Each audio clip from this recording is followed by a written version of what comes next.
রাসূলুল্লাহ সাল্লাল্লাহু আলাইহি ওয়াসাল্লাম বিষয়ে যে কথাটা ব্যবহার করা হয়েছিল তাতে বলা হয়নি কিন্তু মুহাম্মাতুল লিল মুসলিমিন, তাতে বলা হয়েছিল রহমাতুল লিল আলামিন, অর্থাৎ সারা বিশ্বের জন্য তিনি রহমত। আছে যদি আপনার পড়োশি ক্ষুধার্ত থাকে তাহলে আপনার খাবার হারাম। পড়োশি যে কেউ হতে পারে, পড়োশি মুসলিম হতে পারে, পড়োশি হিন্দু হতে পারে, পড়োশি খ্রিস্টান হতে পারে, পড়োশি পড়োশি। তাহলে এখানে কোনো মুসলিম হিন্দু বা জাত বিশেষের কথা বলা হয়নি।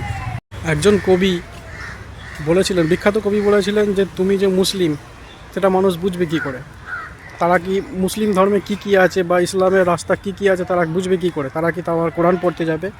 তারা কি তোমার হাদিস পড়তে যাবে? কোন হাদিসটা আসল, কোন হাদিসটা জাল জালিয়াত সেটা পড়তে যাবে না। কেউ তোমার কোরআন হাদিস বা তোমার কিতাব কেউ পড়তে যাবে না। তোমার ব্যক্তিত্ব দেখে, তোমার ব্যবহার দেখে, তোমার কথাবার্তা দেখে, তোমার আচরণ দেখে তারা বুঝবে যে মুসলমানরা কেমন হয়, মুসলিমরা কেমন হয়, ইসলামটা কি, ইসলামের রাস্তাটা কি। তাই আমাদের কোরআন হাদিস বা নবী সাল্লাল্লাহু আলাইহি ওয়াসাল্লাম যা শিখিয়েছেন সেটা আমাদের ব্যক্তিত্বে ঢালা দরকার। আমাদের ব্যক্তিত্ব দেখে লোকে বুঝবে যে আমরা কেমন, মুসলিমরা কেমন, আর মুসলমানের রাস্তাটা কেমন, ইসলামের রাস্তাটা কেমন, ইমানটা কি, তাই না?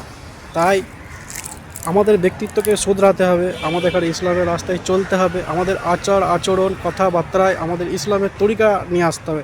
তাহলে মানুষের ভ্রান্ত ধারণা হয়ে যাবে ইসলামের বিষয়ে, তাই না?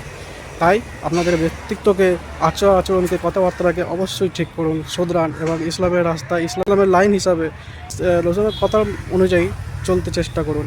থেকে ভালো থাকবেন। আজকে জুম্মার দিন, এখন বাজে 3টে, আমি জুম্মার নামাজ পড়ে আসছি। অবশ্যই আপনারা ভালো থাকবেন। জুম্মা মুবারক।